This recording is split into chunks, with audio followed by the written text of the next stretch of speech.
The wind that moved across the wide valley carried with it the sound of rattling cottonwoods and the faint, lonesome cry of a night bird. Dust swirled in the pale moonlight, brushing against the weather-worn boards of a settlement that still smelled of fresh sawdust and iron nails. It was a village that had grown too quickly, too stubbornly, in a land that had never asked for its fences or its lanterns. Horses shifted restlessly in their stalls, sensing what men could not name. In the stillness of that late 1800s night, a story began that no one in town could have written, one that would turn enemy into savior, and fear into something dangerously close to mercy. She had closed her eyes to die. The Apache woman had fought until her body would no longer answer, until her arms trembled too hard to lift the blade, until the red-soaked earth beneath her seemed to swallow her whole. She had heard the echo of rifles, the thunder of hooves, the sharp cries of men who carried hatred in their voices. And when the world narrowed to blackness, she had believed the spirits had taken her, that her journey to the other side had begun. She had surrendered to that silence, but death did not claim her. Instead, she woke to the creak of floorboards, the sharp smell of tobacco smoke, and the faint warmth of fire. When her eyes opened, she did not see the sky of her ancestors, but the rafters of a stranger's cabin. The quilt beneath her carried the heavy scent of soap and sweat, and beside her, too close for her pounding heart, sat a man who was not her kin, not her friend, not her people. He was the enemy. The town knew his face. Broad-shouldered, with a jaw cut like stone and eyes hardened by years of loss, he was a settler who had carved his home at the edge of Apache land. His hands were calloused from axe and rifle both, and his silence spoke more than his words. To the townsfolk he was dependable, a man who did not stir trouble but who never backed down from it either. To her people, he was something else, another mark of invasion, another thief of earth and river. She had been raised to hate him long before she saw his face. And now, somehow, she was lying in his bed. The old village outside whispered with the rhythm of wagon wheels and boot heels on dirt, a place where gossip spread faster than fire. No one would understand why an Apache woman was hidden behind shuttered windows in the house of a man sworn to stand against her kind. No one would believe he had carried her here instead of leaving her to the coyotes. And perhaps he himself did not know why he had done it. Perhaps in the noise of battle, when rifles cracked and dust swallowed the wounded, he had seen something in her eyes, a will unbroken, a fight that mirrored his own. Perhaps he had lifted her because, for the first time, she was not the Apache woman and he was not the settler. She was simply human, broken and bleeding, and something in him could not let her slip away. But mercy has a price. She knew it. She lay still, every nerve alive, listening to the sound of his boots across the floor. He was not unkind, yet his silence was heavier than chains. She remembered her elders' warnings. Never trust the pale-eyed men, for they build kindness only to tear it down. Her hand twitched where no weapon lay, and she cursed at herself for her weakness. To be seen here, to be found in this place, was worse than death. It was dishonor. Yet she breathed, and with each breath came the stubborn truth: she was alive. Outside, the village lived in its fragile peace. Men gathered at the saloon, their laughter sharp and hollow. Women mended shirts by lamplight, whispering about raids, about missing cattle, about fear that wore many faces. The church bell stood silent, waiting for Sunday, and the prairie stretched in all directions, holding secrets in its tall grass. It was a place caught between two worlds, the old one of the Apache and the new one of the settlers, each unwilling to yield Dot inside that cabin. Those worlds had collided. He poured water into a basin, his movements rough, as though every kindness he offered was a battle against himself. She turned her face from him, biting down on pride and pain alike. She would not ask him why. She would not thank him. Her people, had taught her to meet pain with silence, and she carried that silence now like armor. Still, she could feel the weight of his gaze, the question in it, though he did not speak. The night grew heavier.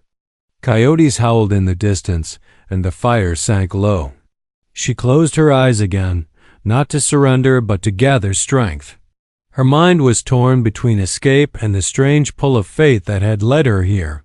She knew that when dawn came, everything would change. If she left, she would carry his secret.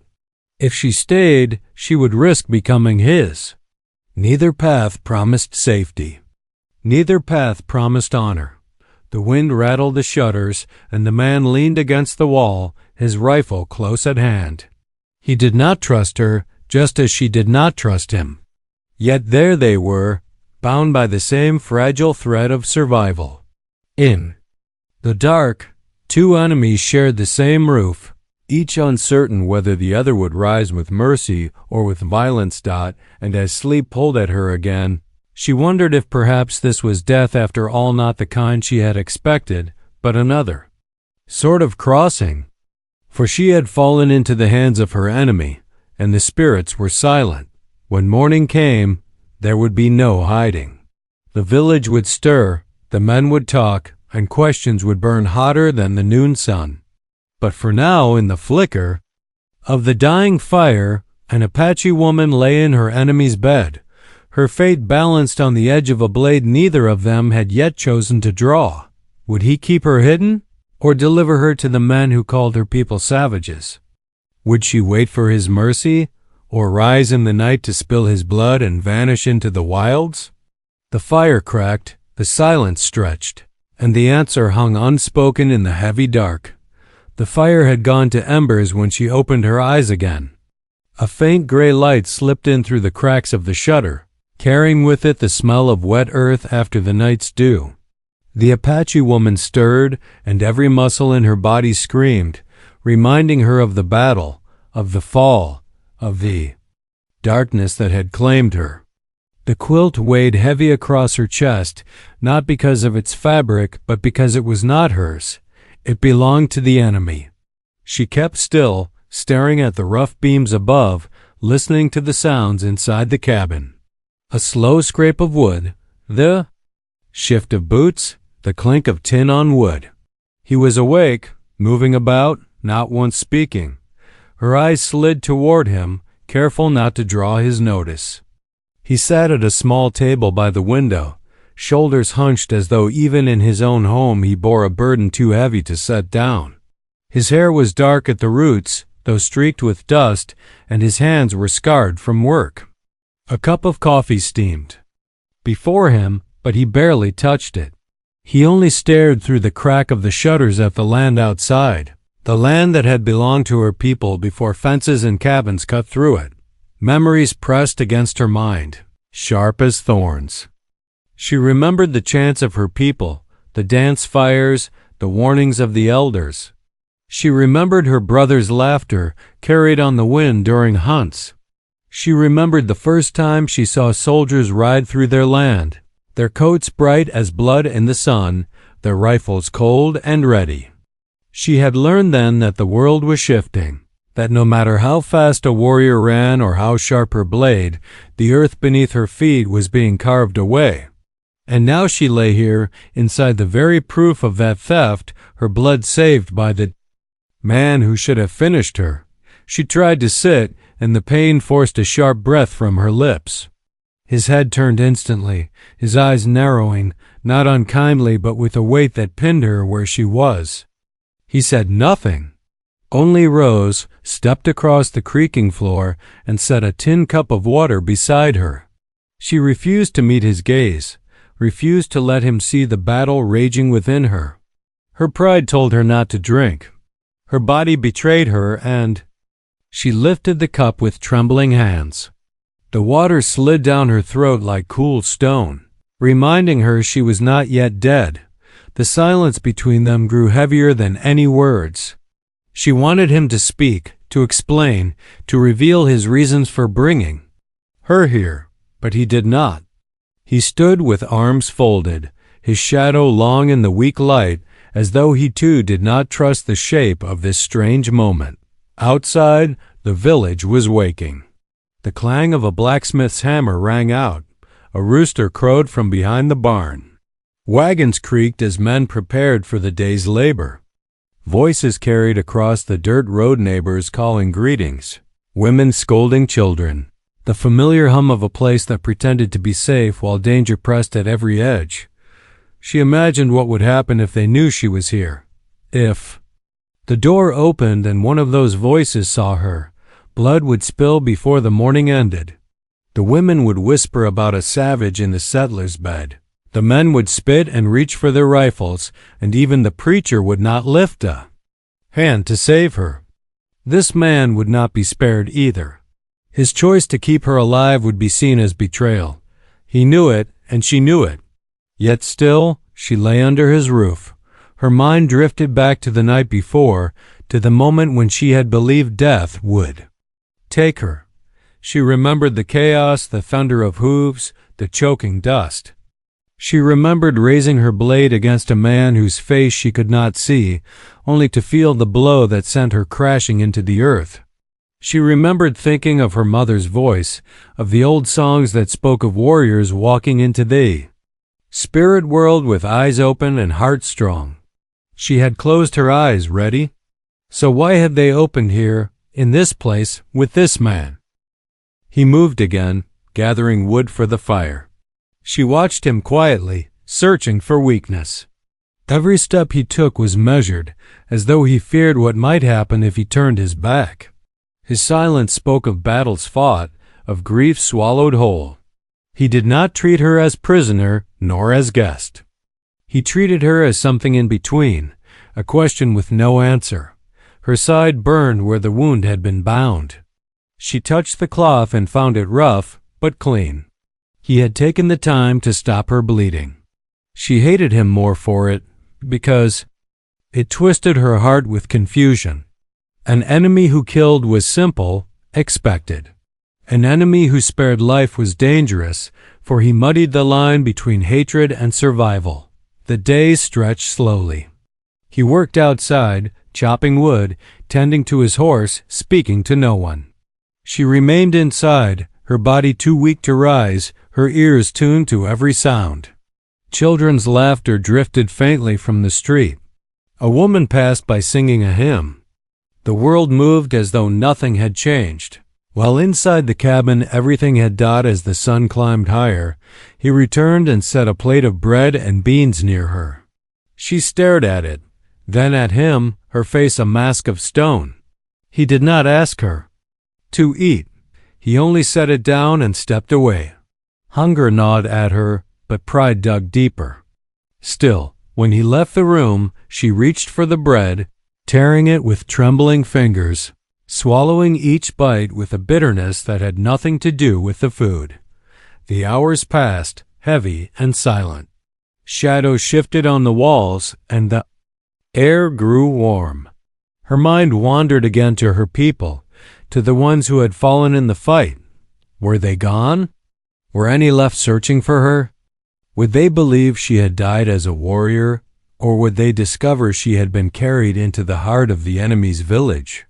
Shame pressed against her chest, heavier than the wound itself. When evening came, the light turned golden through the cracks of the shutters. He entered again, carrying a small lantern. His face was set in the same hard silence, but she saw something flicker in his eyes as he looked at her, something like struggle or doubt. He placed the lantern on the table and stood for a long moment, as though deciding whether to speak. Then, with a voice low and rough from disuse, he said only one thing. "You should have died out there." The words hung between them, sharp as a knife. She clenched her jaw, refusing to show fear. She wanted to ask why he had stopped it, why he had carried her here instead of letting the dust swallow her. But pride sealed her lips. She only stared back at him, her eyes steady, her silence an answer of its own. His hand shifted near the keys, rifle leaning by the wall, not to lift it, but as though he too needed its presence close. He looked at her for another long moment, then turned away, leaving the cabin in silence once more. She lay back, her body trembling though her face did not show it. His words echoed in her mind. She should have died, yet she lived. And every breath she took beneath his roof was another step into unknown danger. Night fell again, cloaking the village in shadows. Lanterns flickered in windows, voices softened into whispers, and the prairie stretched wide and silent. Inside the cabin, the fire glowed low, and the two enemies remained neither captor nor captive, bound by a choice neither understood. And though exhaustion pulled at her eyes, she did not sleep easily. For she knew that before long, one of them would break the silence with something that could not be taken back. And until then, the air between them would stay sharp as a drawn blade, waiting for the first strike. The night was long, and the silence inside the cabin carried its own kind of weight. The Apache woman lay awake, her body stiff beneath the quilt, her mind restless with images that would not let her rest. She saw the flames of the battle again, the shadows of riders, the sound of rifles shattering the calm of her homeland. Every time she closed her eyes, she saw her people falling, their cries swallowed by the dust. She turned her face toward the faint glow of embers, listening to the rhythm of the man's breathing from across the room. He had fallen asleep in a chair with the rifle resting against his leg, as if even in dreams he could not let go of the weapon. His head tilted forward, his jaw set in stubbornness even in slumber. She studied him, careful not to make a sound. He was her enemy, yet he had not raised that rifle against her when he had the chance. He had bound her wound instead. And now he slept in a chair rather than risk sharing the bed with her. It was not kindness she trusted, for kindness had no place in war. But there was something in his silence that unsettled her. He had not asked her name, had not spoken more than a handful of words. It was as though he feared to speak too much, afraid the walls might carry his voice to listening ears. By dawn the cabin smelled of smoke and bitter coffee again. The man rose before the sun was high, his boots thudding against the floor as he left for his morning work. Through the cracks in the shutters, she saw glimpses of the village men leading wagons, women sweeping porches, the sheriff riding slowly down the street with his eyes sharp on every shadow. She pulled the quilt tighter, knowing if she was seen, the rifles would come. Her thoughts turned to her people once more. She wondered if any had escaped the raid. She thought of her brother, his spirit fierce and restless. Was he still alive, searching for her, or had his blood already marked the earth? She wanted to believe he was out there, that the wind carried his voice still. Yet doubt crept in, whispering that perhaps she was alone now, a survivor among enemies. The man returned with wood piled in his arms. He stacked it by the hearth, his face unreadable. His silence stretched until it felt like stone pressing against her chest. Finally, she broke it, her voice hoarse but steady. Why? He looked at her then, his eyes narrowing slightly, as though the word itself carried danger. Why what? Why am I here? For a moment, she thought he would not answer.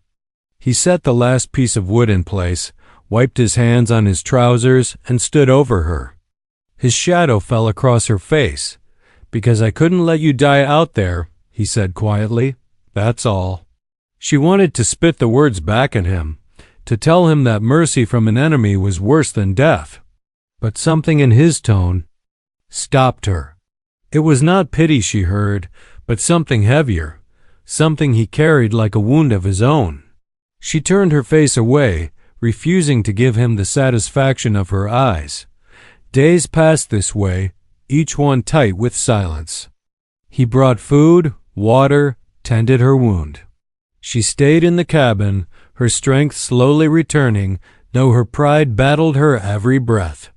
The village went about its days unaware that inside the settler's cabin lay the very enemy they feared most. But the longer she stayed, the sharper the risk became. Secrets in a place that small could not stay hidden forever. It began with whispers outside. She heard them one morning, voices low, drifting in through the shutters. He's been keeping to himself more than usual. Don't he always? A man don't chop wood before dawn unless he's hiding something. Mark my words. She stiffened, every muscle tightening. The villagers were already suspicious. She glanced toward him as he poured water into the basin. His jaw was tight, but he said nothing. He must have heard too, but he pretended not to. After the village settled into darkness, he sat by the fire longer than usual. His hands rested on his knees, his gaze fixed on the flames. Finally, he spoke, his voice rough. They'll start asking questions soon, about why I don't come to the saloon, about why I don't sit in on church meetings, about why my lantern burns late. She said nothing, waiting.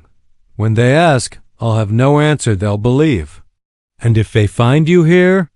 His words trailed off, unfinished, but the meaning hung heavy in the air. Her chest tightened. She knew he was right.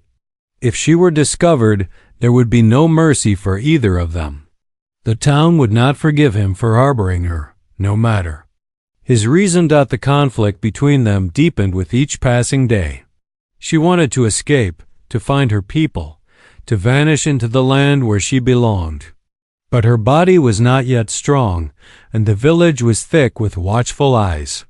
And though she would never admit it aloud, some part of her hesitated.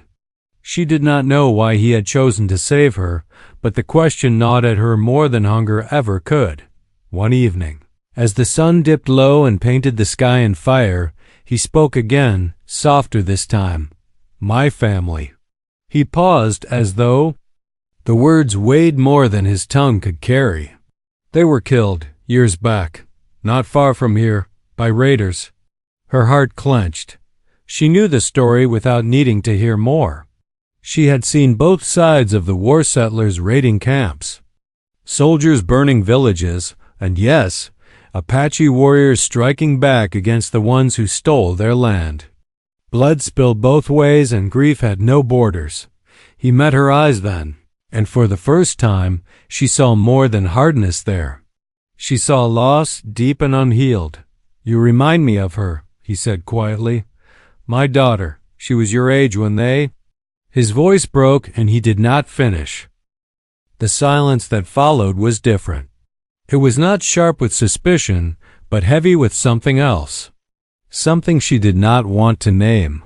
She turned her face away, unwilling to give his pain a place in her heart. The next day, footsteps sounded too close to the cabin. She froze, listening. Men's voices, low and suspicious. He's not been around much. Lanterns burning late again. Maybe he's hiding whiskey, or something worse. A hard knock rattled the door. The man stiffened, his rifle already in hand. He glanced at her, his eyes sharp, then strode to the door. Evening, a voice drawled. Evening, he answered. Calm? You've been keeping to yourself too much. Folks are starting to talk. What you got in there that keeps you up so late? She held her breath, heart pounding, as silence stretched. None of your concern, he said flatly. I like my peace, that's all. The men chuckled, but it was not friendly. Peace don't come easy in these parts.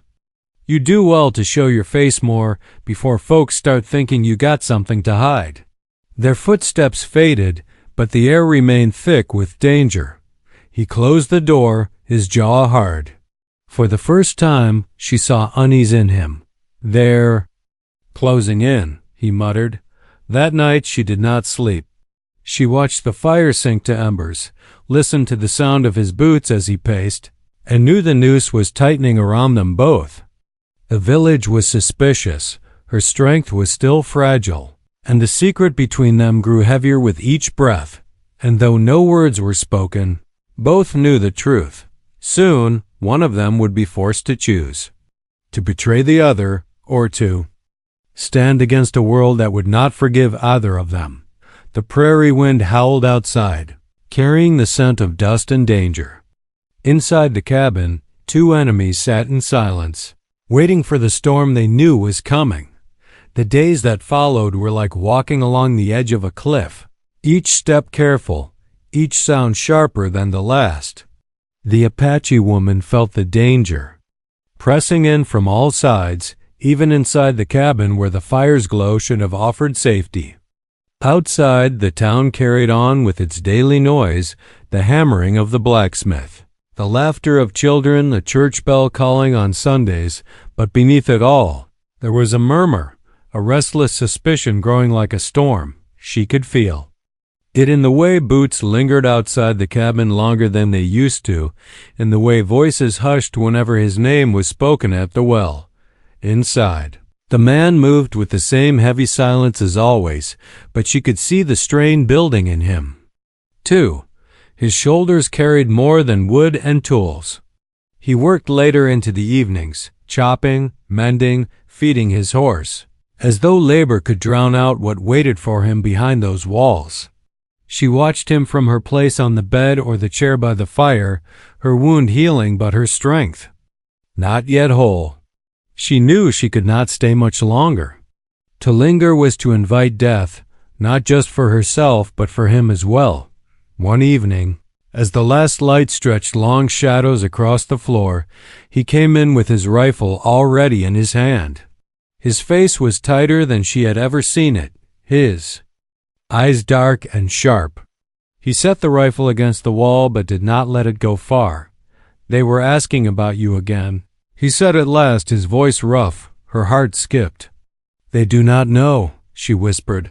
"Not yet," he muttered. "But they will. This town doesn't leave stones unturned. They'll push and they'll pry until they find what I've been hiding." She studied him, the firelight flickering across his face. "Then let me go."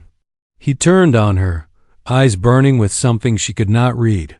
Anger, fear, maybe both. "You wouldn't make it a mile," he said flatly. "Not with that wound, not with the sheriff's men watching. Every trail out of here. They'd bring you back in chains if they didn't shoot you first." Her pride flared. "Better chains than this." For a moment neither spoke. The silence filled with the crackle of fire and the weight of unspoken truths. Finally, he looked away, rubbing a hand across his face. "You don't understand. If they find you here, they'll hang me before they hang you. You think I keep you here for myself, but I don't. I keep you here because there's no other way." His words struck her harder than she expected. She wanted to argue, to call him a liar, but deep down she knew he was not wrong. The town's fear was its own kind of weapon, sharper than any blade. If they discovered her presence, there would be no mercy for either of them. That night, she lay awake listening to the creak of the floorboards as he paced. His boots wore a path from door to window, window to door, over and over. The air was tight, heavy, every shadow alive with the threat of discovery. She thought of her people again, of the wide plains beyond this town, of the river that cut through her homeland. Freedom was out there, waiting. Yet here she was, trapped between one enemy and 100 more. The next morning, the danger came closer. She heard it before she saw it, the sheriff's voice outside, calm but firm, speaking to him at the door. "You've been keeping to yourself too long," the sheriff said. "Folks are uneasy.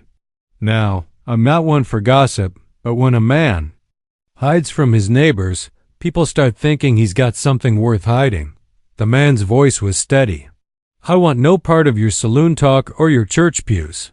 I live here quiet, and I'll stay that way." The sheriff paused, and she felt her heart hammering in her chest. She dared not breathe. "See that you do," the sheriff finally said.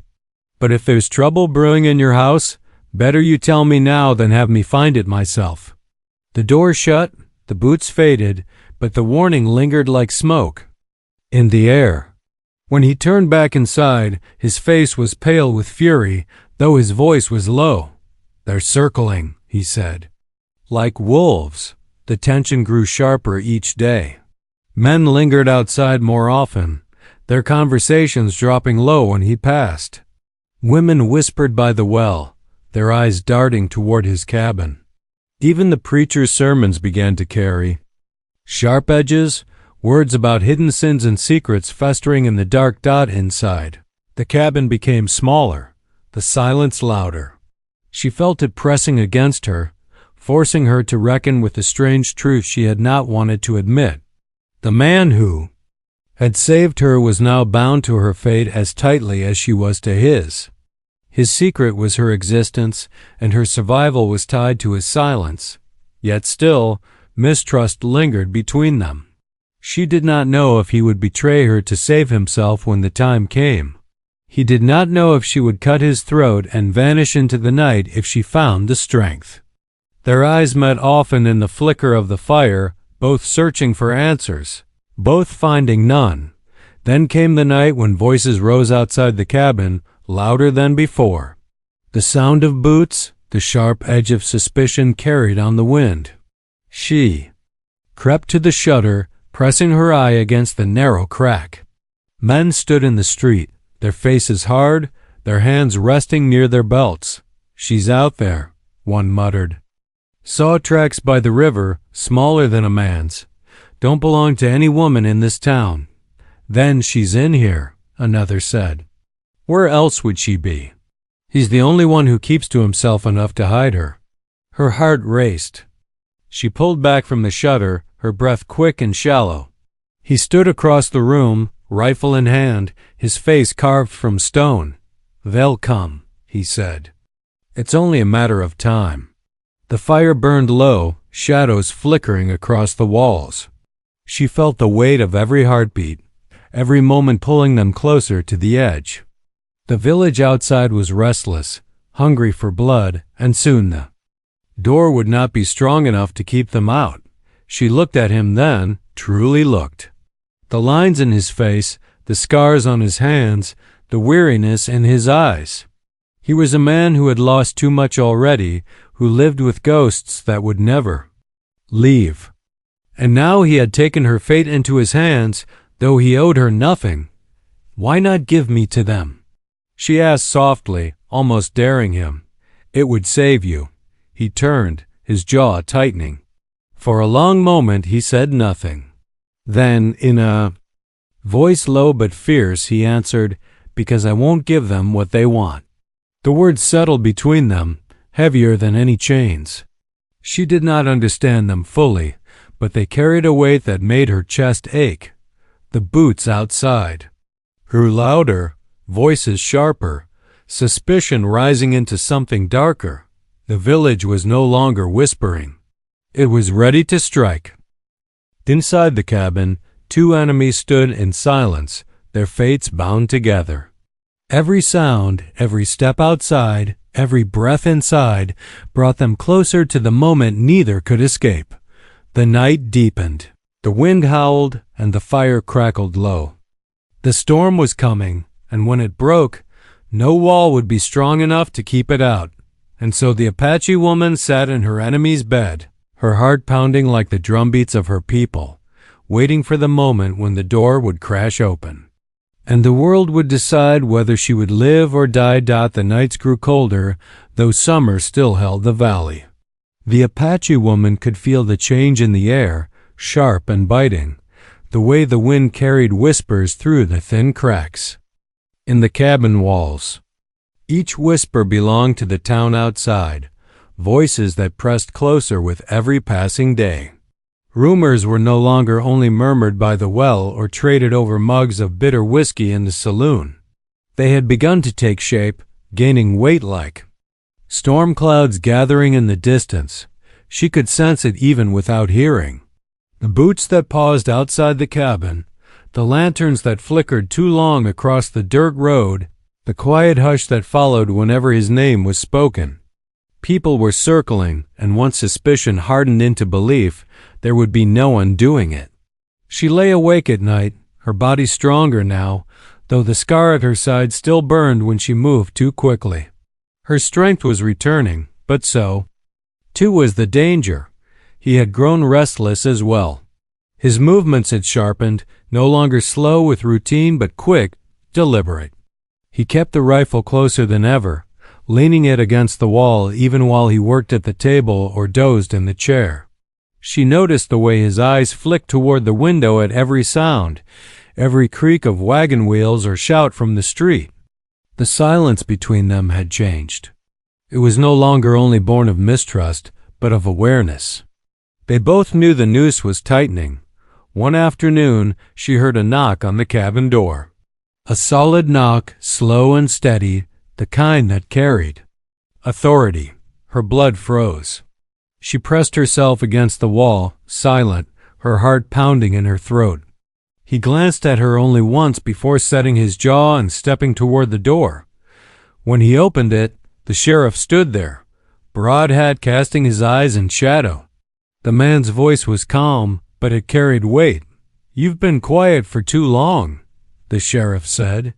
"Folks are restless. They don't like mysteries. Something you should remember." "I've done nothing," he answered. "Maybe not. But something's off. You stay here too late, your lantern burns too long, and the men are saying you've been keeping to yourself more than usual. Trouble has a way of hiding in places like that." He didn't flinch. "This is my house. What I do here is no one's business but mine." The sheriff's silence stretched. Finally he said, "See that it stays that way. But if trouble does come from under your roof, don't expect the town to forgive it." The door closed and the silence inside was deafening. He leaned against the wall, his eyes shut tight for a moment before he muttered, "It's only a matter of time now." She wanted to tell him to let her go, to release her into the wilderness where she could take her chances. But she knew his words from before were true. The town watched every trail, every rider, every stranger. Alone, she would not make it far. And yet staying was just as dangerous. That night, she asked him quietly, "Why do you fight for me?" "Why? Not end this now before they end you with it?" His eyes burned in the firelight, sharp and tired. "Because if I hand you over, I'll be no better than the men who killed my family, and I won't be that man." She turned away, but his words rooted themselves deep inside her. His grief had built its own cage, and somehow she was caught. Inside it to death, the days tightened further. Men came by more often, offering excuses to linger near the cabin. One claimed he was searching for a lost calf, another said he'd seen tracks by the river. Each glance toward the door, each pause in their voices, carried suspicion like a blade. Inside, the Apache woman's strength returned more each day. She could stand now, move across the room, though the wound still ached with each step. She practiced in silence when he was outside, testing her body, her balance, the sharpness of her senses. She would not be caught helpless again, but the village was shifting into something dangerous. The preacher's sermons grew harder, his words striking like stones. He spoke of hidden sins, of evil festering in shadows, of wolves hiding in sheep's clothing. And each time she could feel the townsfolk's eyes sliding toward the cabin where she waited one evening. She overheard voices outside as the sky darkened with storm clouds. "She's in there. I know it." "You don't know a damn thing. Tracks don't lie." "Small feet, not a man's. He's hiding her. Then why hasn't the sheriff moved?" "The sheriff don't want to see what's in front of him. But we know." The boots lingered. Too long that night. The man inside the cabin stood with his rifle in hand, watching the door, silent as stone. She watched him, realizing that he too was trapped. The line between them had blurred. He was no longer only her enemy. He had become her shield, even if he didn't want to be. But suspicion had grown too strong to ignore. The next day, more. Men gathered by the saloon, their voices carrying across the dirt road. She caught fragments through the shutters. Talk of justice, of danger, of taking matters into their own hands. Her chest tightened. She knew what that meant. The town would not wait for the sheriff's word forever. They would come that night as the storm finally broke and rain lashed against the roof. She sat by the fire while he paced the floor, rifle in hand. The air was thick with tension, each crack of thunder like a rifle shot. "They'll come soon," he said, his voice low. "And when they do, there won't be time to think, only to act." She met his eyes, her own fierce now, the firelight flashing in them. "Then we act, together." For a moment, his face softened, though the weight in his eyes did not fade. He nodded once, as if sealing something neither of them could take back. The rain beat down harder, drowning the sounds of the village for a while. But in that silence, the truth was clear. The storm outside was nothing compared to the storm building within the town, and when it broke, it would crash against the cabin walls with more force than any thunder. The Apache woman lay awake long, into the night, listening to the rain, feeling the tension in her chest like a drumbeat. She thought of her people, of the songs sung around the fire, of the warriors who had fallen beside her. She thought of the man, pacing with his rifle, his grief as heavy as her own. And she thought of the town, sharpening its fear into weapons, ready to strike. Dawn would bring no peace. Dawn would bring only fire. As the first pale light crept across the floor, she rose to her feet, steady now, strong enough to face what was coming. She tied back her hair, her movements sharp, deliberate. She was no longer the broken woman who had closed her eyes to die. She was ready. And as he loaded his rifle in the silence of that gray morning, their eyes met once more.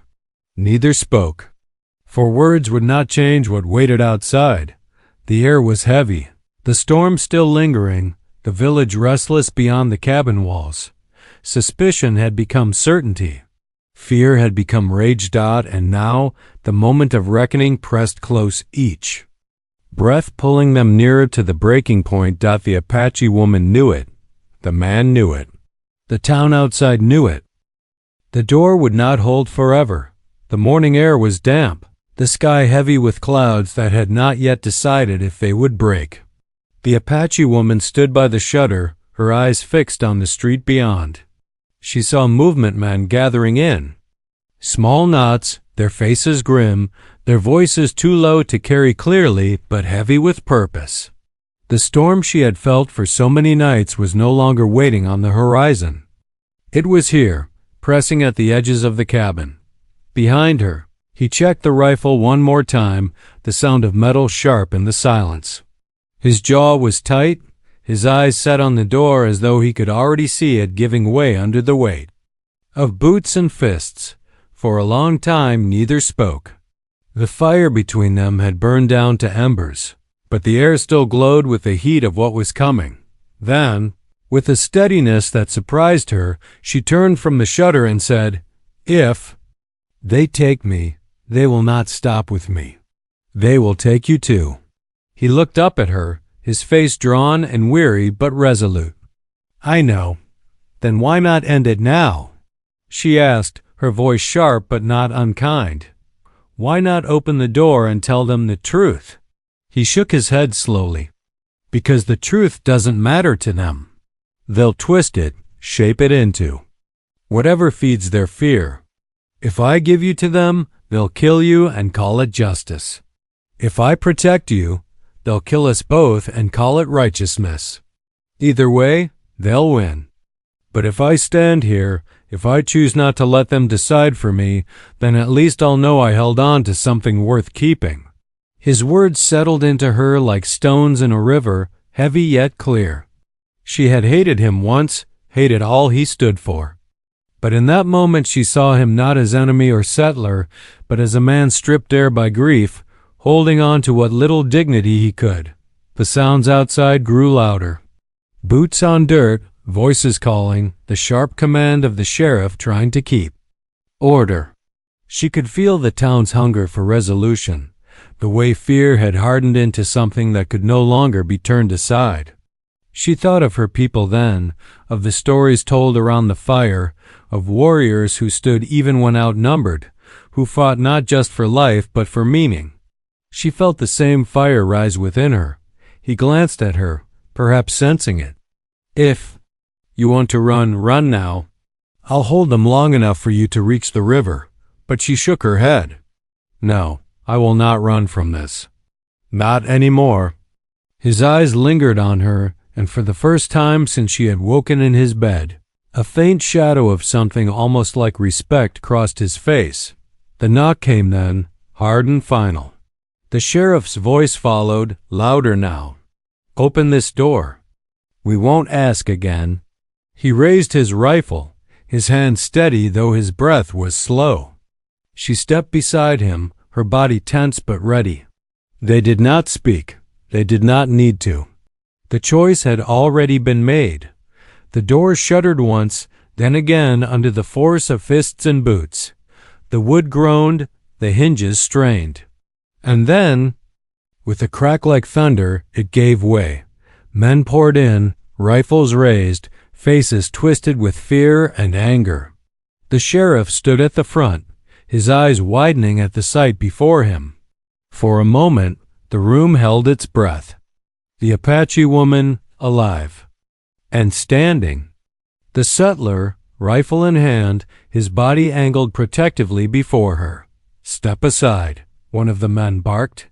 She don't belong here, but he did not move. She belongs wherever she's alive, he said, his voice calm but cutting through. The chaos. The sheriff raised a hand, trying to keep the men from firing. His voice was steady but uncertain. This don't have to end in blood. Then let us walk out, the settler answered. No ropes, no bullets. Just walk out. The men muttered, their fear turning restless. The preacher's voice rose. From the back, sharp and condemning. She's a savage. She don't deserve mercy. You'll bring ruin on us all. The Apache woman felt the weight of every eye, every breath. She stood taller, her wound forgotten, her spirit fierce. I did not ask for your mercy, she said, her voice clear. I did not ask to be here, but I will not die because of your fear. Her words cut through the room like a blade. The sheriff's eyes flicked from her to the settler, then to the men around him. The moment hung like a suspended axe, ready to fall either way. And then, slowly, he lowered his gun. Enough, he said firmly. We're done here. The men protested, but the sheriff's authority held. Reluctantly, angrily, they stepped back, their boots heavy on the floorboards as they filed out. The preacher's glare lingered, sharp as a knife, but even he turned away at last. The door creaked shut behind them, leaving only silence and the faint smell of smoke in the air. The Apache woman's chest heaved, her body trembling not with weakness but with the release of tension wound too tightly for too long. The settler lowered his rifle, his hands shaking now that the danger had passed. They'll never forgive this, he said quietly. She nodded. And my people will never forgive me either. For a long time they stood in silence, the weight of what had just passed heavy between them. Two worlds had collided in that cabin, and though no blood had spilled, neither world would ever see them the same again. In the days that followed, the village kept its distance. Whispers still traveled, but no one came to the cabin. The sheriff's word held, but only barely. The preacher raged from the pulpit, yet even he knew the town had no stomach for more conflict after coming so close to blood. The Apache woman knew she could not stay. Every glance, every shadow carried danger. One evening, as the sun dipped low and painted the horizon in fire, she stood at the edge of the river. He was beside her, his rifle slung over his shoulder, his face unreadable. The water moved steady and sure, carrying with it the promise of freedom and the unknown. You'll go back to your people? He asked. If they still live, she answered. And if they don't? She looked at him, her eyes steady. Then I will find where I belong, even if it is nowhere. He nodded slowly, the lines in his face deepening. "They'll call me a fool for what I've done." "Perhaps you are," she said softly, "but you are also the reason I still breathe." The silence stretched between them once more, but it was different now. Not heavy with suspicion, but with understanding. Two lives that had crossed in the most unlikely way, bound for a moment.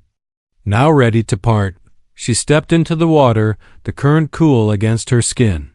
She looked back once, seeing him standing there, a solitary figure against the fading light.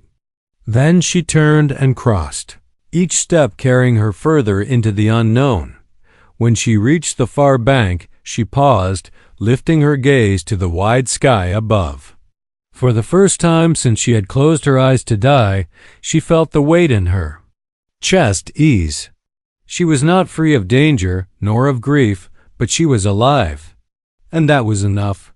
Behind her, the settler watched until she vanished into the tall grass. He turned then, walking back toward the cabin that would never feel the same. Again, the town would not forget, but neither would he.